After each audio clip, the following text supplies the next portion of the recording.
Hi, it's Simon Smart from the CPX podcast. Bruce Robinson is a physician, a professor of medicine and a best-selling author. He's a world leader in research into asbestos-induced cancer. In his youth, he was an accomplished Australian rules footballer and went on to be a highly successful coach in the Western Australian Amateur Football League. These days he's in demand as a public speaker, not only in his area of medical expertise, but on the question of fathering. Welcome, Bruce, to CPX. Thanks very much. Now, Bruce, you live in Perth in Western Australia and that's where you grew up. What impact does it have on your psyche to grow up in the most isolated capital city in the world? Actually, Simon, we never thought about that when we were growing up. In fact, all we knew was where we grew up. I mean, I grew up in a working-class suburb, rode my bike everywhere, swam in the river, caught tadpoles in the creeks. It was the edge of the metropolitan area. But I had a fabulous childhood with friends all around me, playing cricket and football and all that sort of stuff. That kind of childhood that people regret their kids don't have nowadays. It's a changed world, isn't it? I grew up in a small country town. I think one of the impacts of that was I was always looking outward to the rest of the world and wanting to see what was there. Now, you've travelled a lot and lived overseas a lot. Do you think you have any of the similar sort of feeling as a kid? Yeah, not so much as a kid, but I went through medical school, and when I graduated, I did actually get the sense that I needed to travel. And in fact, in my second year after graduating, I was a young doctor. I realised that I've got to get out of Western Australia, not just out of Western Australia, but out of Australia. So I donned a backpack and spent 18 months of the next 3 years backpacking around the world, backpacking around Asia and the Americas, Europe, and part of it was actually a search for who I was and what I thought life was about, as well as just seeing the rest of the world. Right. Well, we might come back to that in a moment because there's some things about that I'd like to ask you. Now, you've had some success in the research area of medicine, a number of world firsts, including a method of early detection of mesothelioma. Now, this is an aspect of medicine, this research aspect, that's really drawn you in, hasn't it? What is it about the research that you like doing? I think I've always been a person who's asked why. Even as a kid, I would ask why. Why is the world here? Why is something the way it is? And even as a medical student, I was incredibly impressed by the complexity of the human body, and I wondered, why is this like this? I didn't get the answer straight away, but I was certainly enthralled by it. And then I became a qualified physician and what have you, did lots of exams. And it wasn't because I was asking why, but to be perfectly honest, got a bit bored. I love medicine, I really do, and I love the patients, but it does get much easier, and I lost the challenge. But to be honest, I only did research in the United States to kind of get it over with. It wasn't till I was in the laboratory discovering new things that old why question came back. It was rediscovered in my soul, and that notion that you can ask why. Why has one person got cancer and not the next person? Why doesn't one treatment work and another one does? How can I help people in my medicine, not just by giving them treatment, but by discovering new ways of treating them? That's what happened. Now, Bruce, I grew up in a small country town, and it made me, I think I was always looking outward. It made me want to go and see the world. Was that your experience? When I finished medical school, and I was actually been out of medical school for a year and a half, I had a definite sense that I needed to leave Western Australia, and Australia indeed, and not just see the world actually, but to find myself. And so I set off actually backpacking, against the advice, might I say, of all of my friends and all of my professors.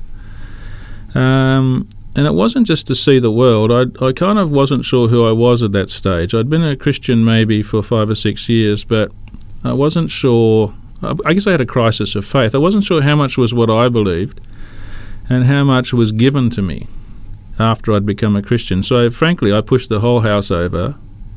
I thought it was a house of cards. And as I went backpacking around, I tried to think about it, and I tried to read. I mean, here I am backpacking through India, sitting on Indian trains with the smells of carriages with 23 people in them with my guitar and the soot and dust coming in, and just laughing with these guys. But all the time I'm reading and thinking, actually I was reading the God is Dead literature. I was trying to convince myself that there couldn't have been a God. It was funny old business. And I pushed the house of cards over and built it up brick by brick. And I guess that means that my faith now is a lot stronger because it's something that I own. That trip lasted for 3 years, and I went all through Asia, all through Europe. I was hitchhiking through Europe, getting caught in the rain, lots of scary experiences, nearly had a knife at my throat once. But it had a very profound effect on me, that trip, of working out who I was as a person by getting out of my culture and what I really believed rather than what I'd been given. And it was a more authentic experience once you'd been through all of those trips? More authentic. I think I'm a more authentic person, and my faith is certainly more authentic. It's something that I guess I'm willing to own. I've still got an open mind on everything. I guess it's that scientist in me again who always has an open mind about life. That's how I got into Christianity in the first place, and I continue to have an open mind. People tell me things and I listen, but it's certainly authentic rather than being dogmatic. You work in a team of 25 people or so in an area of biological science, cloning genes and this sort of thing. It's a highly technical area of science. For some people, we're told that our society is one that's grown out of faith, and that science has led us in that direction. We've sort of got past it. It's something for a childish thing in a way. You haven't felt that, have you? You obviously somehow maintain intense scientific endeavour while maintaining a Christian faith.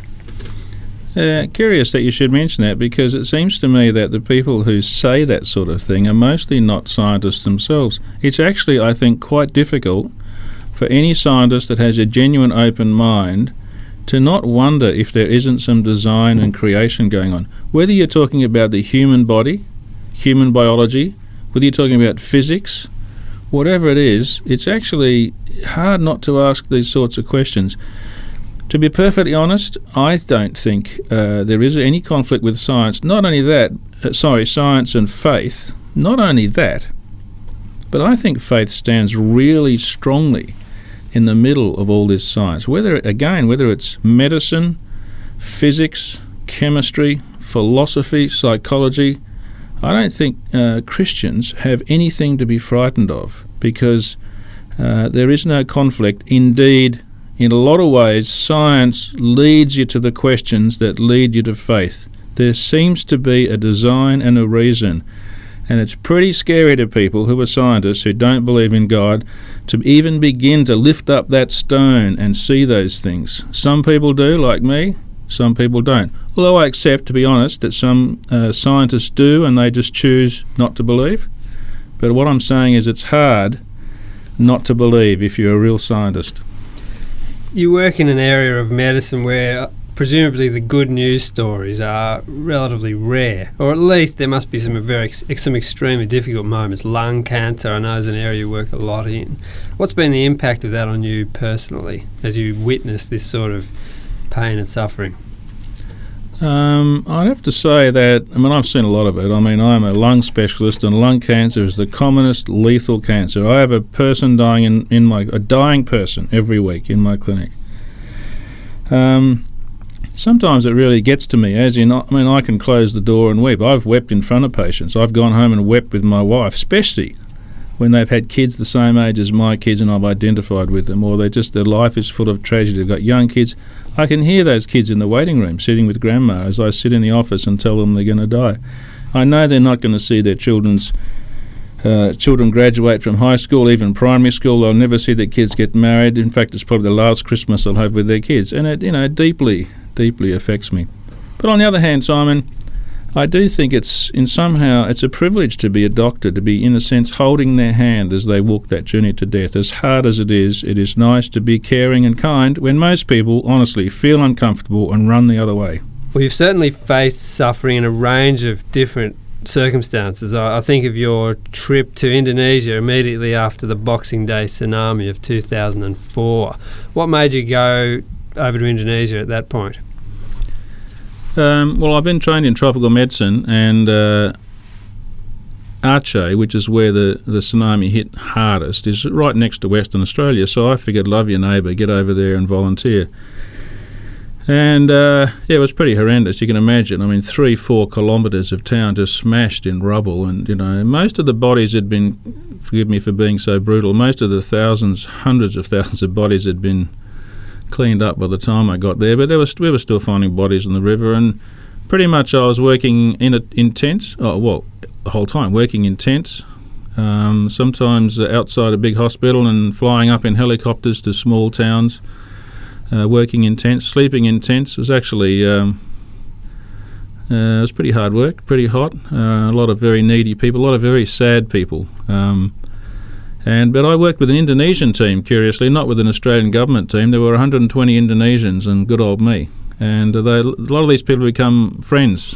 I see them regularly, we text each other.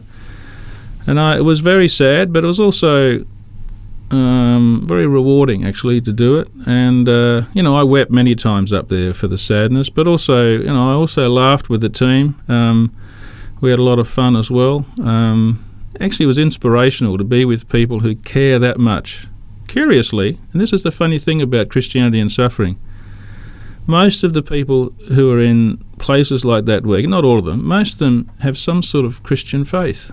And I think, how can you do that if suffering is such a bad argument? It's the same out in the jungles or the deserts, the hospitals you come across, you'll find Christians working out there. I think if suffering is such a put-off, why are the Christians out there working? Where's everybody else? There's something about suffering that draws a Christian out rather than sending them retreating into disbelief. Do you see great hope? Was that a part of it that brought you hope amidst a great deal of devastation? Hope for what? Just a hope in the condition of humanity, and you're seeing it at its worst, but also moments of its best, presumably, with people offering their help and assistance. Yeah, I guess I see that all my life, not just in Aceh after the tsunami. There's such a richness in life. I mean, richness in family life in the midst of the worst suffering. I watch families as they handle the issue of someone dying, and I see despair and bitterness, and sometimes I see richness even in the midst of grief. Richness, they say grief handled badly makes people bitter, but grief handled well can make people better. There's something about handling it well that can enrich people's lives, and sure, it's sad, but they can become warmer, kinder, more empathic, more interested in other people other than themselves. This second sticking point, I guess, is for people in terms of considering faith issues. When they look at the world and they say, well, how could an all-powerful and good God allow the sort of suffering that we see? That's a fair question, isn't it? I think it's a very fair question. If people put that question to me, I can't help but feel compassion for them, because, there is no escaping the fact that death and suffering are painful. They're painful for a parent to watch it in a child. They're painful for a child to watch it in a parent. It's painful for a partner to watch their partner dying. And I think it is a difficult question. It has not destroyed my faith, but I think Jesus has, I guess, a way of dealing with that or responding to that, which I think is inspirational as a doctor. You've experienced some degree of pain personally when you had an altercation with a circular saw in your backyard. I'll make a light-hearted reference to that. There was no laughing matter when it happened, though. The way you were sustained in that time, I've heard you talk about that as an experience of God's sort of sustaining power. Are you able to mention something about that? I did actually nearly kill myself with a circular saw in the backyard. So you should take my advice, which is to never attempt any form of handiwork. I know that sort of results on the way if I do. Well, I can tell you my wife will not let me touch a circular saw now. But no, it was pretty horrendous, and I had operations and nearly died and a lot of pain. But no, it was terrible, actually. It was a terrible experience of suffering at every level.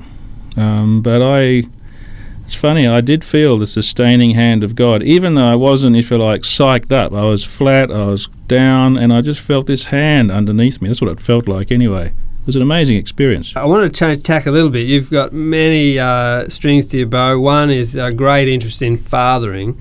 You've written 2 books on this, Fathering in the Fast Lane and Dads and Their Daughters, both of which have been very well received. Why is this such an area of interest to you? The way I started writing books actually was a bit by accident, but as a doctor, and we've already mentioned the fact that I see patients who are dying of cancer, men say things like, if I had my life all over again, I'd do things differently, and the first thing I'd do differently is to spend more time with my kids. And they say, I wish someone had been around to tell me when I was a young worker that work is never as important as it seems at the time, but there was no one to tell me. So I thought if I write a book and give guys a few helpful hints about how they can work around their busy life, then maybe it'll help one person. And so I wrote Fathering from the Fast Lane, and it became very popular. So people have then asked me to speak to various groups, and then I wrote Daughters and Their Dads, because one of the things I realised was that dads are becoming aware that sons and their fathers are important. Do things with your sons, but they're still neglecting their daughters, and yet dads have a powerful effect on their daughters that lasts the daughter's whole life. Dads just aren't aware of it, so I wrote that book as well. What makes a good father? A good father is someone who's basically willing to put the needs of their children ahead of their own, and that includes time, and it includes things like what the kid wants to do. I mean, you might want them to do medicine, they might want to become a musician, it's what they want. You might want them to play cricket, they might want to play the piano, it's what they want. And, that we don't live through our children. We don't live through our children's success. If they do well at school, that's fine, but if they don't, that's fine as well. We don't get our kudos from them. But fundamentally, a father has to tell his child that he's always going to be there for him. His love does not depend on success at school or sport or whatever, or their beliefs, and that they are really, really special. They are a special gift to the world, and you just love being with them. You identify their specialness. That's what a good dad does. What's your sense of the way fathering is taking place in our society at present? I've observed, and I've talked to thousands of dads now and done quite a bit of research, is that dads are becoming and have become much more aware of their importance to children. But at the same time as they've realised how important they are, like much more than, say, my dad's generation, they're now working between 10 and 20 hours a week more. That's on average from the Bureau of Stats. So now they just feel guilty. The second problem is they know they need to spend time with their children. They know they're important, but they just don't know what to do. That's not surprising. You don't need a license to be a dad, and often their dad wasn't a great role model. I mean, the poor dads, how the heck do they know what to do? And I think they're the biggest problems, and that's partly why we set up a thing called the Fathering Project at the University of WA, to give resources to dads so they can understand what it is their kids really need from them. We don't get much training before we suddenly become a dad, and our own dads may have been a good model in some ways and not in others. So it can be a really difficult area for young men. Why do you talk about fathering rather than parenting? I think not all mothers do a great job, but in general mothers do a good job. And fathers tend to rely on their mothers. So if there's a parenting thing at school, dad says, well, you go and tell me what I need to know. If there's a book, dad says, you read it and tell me what I need to know. And, honestly, Simon, I do that too. It's a bit of a kind of a dad thing. But when there's an ambivalent message where mum says one thing and dad doesn't pay attention, the kids get an ambivalent feeling. Is this, for example, drugs? Is this really important? Dad's not paying attention. But if mum talks about drugs and dad talks about drugs, then the kid starts to pay attention. It's very important for dad to be on board. But if you just say parenting, mum does it. If you say fathering, then mum puts a foot in dad's bum, pushes him out the door and says, this is your turn to go to the fathering seminar at school. It is not me. You have acknowledged that Christian believers do not always live the most rich family life, but they ought to be able to. Why is that? In my experience interviewing dads, and I've now interviewed hundreds of them, there is a way in which I honestly believe that Christian dads have an advantage. There's something about the church environment where they're likely to talk about parenting and life skills and have seminars, and also there's something about the Christian life. And the Christian life is not about being the biggest hero. It's about things like admitting you're wrong, and saying you're wrong and apologising and trying to do something better. We call it forgiveness and things like that. But this is what it's about. And I think my observation is Christian dads are, in general, way ahead of the rest. But I do think there's a bunch of Christian dads who struggle with this. They're just basically as likely to overwork in the community as a secular dad. And they kind of get trapped. They get trapped into some kind of working lifestyle where they think it's the right thing to do. And that may be a paid job, or it may actually be, sadly, a Christian job, like being a pastor or something. And the kids suffer for it. And I think fundamentally that is just not what Christianity is about. Christianity clearly says that a father should be a good dad to his kids. There is no excuse for not being a good dad to your kids. Absolutely no excuse for a Christian dad not to be an exemplary dad, even if his own dad wasn't a good dad. Now, last question. You've spoken about Jesus' parable of the lost son being a good picture of fathering. Why do you think that? Yeah, I mean, I think the whole Bible has a wonderful picture of how to be a dad. But I just think the parable of the lost son is sort of concentrates it into one little bit. So just to pick an example, the son decided to go off, wine, women and song, take the money, right? Dad did not go and rescue him. And it's very important to allow kids to make their mistakes. But that son knew that his dad was always there for him. And sure enough, the son came back and there was Dad, watching the horizon, right? And then the son wanted to make a deal with Dad, in order to get his love back again and his forgiveness. He was going to go and work in the pigsty or whatever, but his dad came running up. And as the son tried to cut this deal with his dad cut him off and said, "No, you're my son, I love you." Unconditional love. He did not have to perform. And then and the next thing that happened is his dad threw a party for him. The one day of the year when you know that you feel pretty special is your birthday, and his dad threw a party for him, and his dad made him feel special. And I think those are the key elements that you learn from that.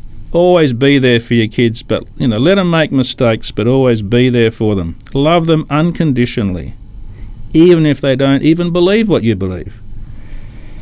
And make them feel really special.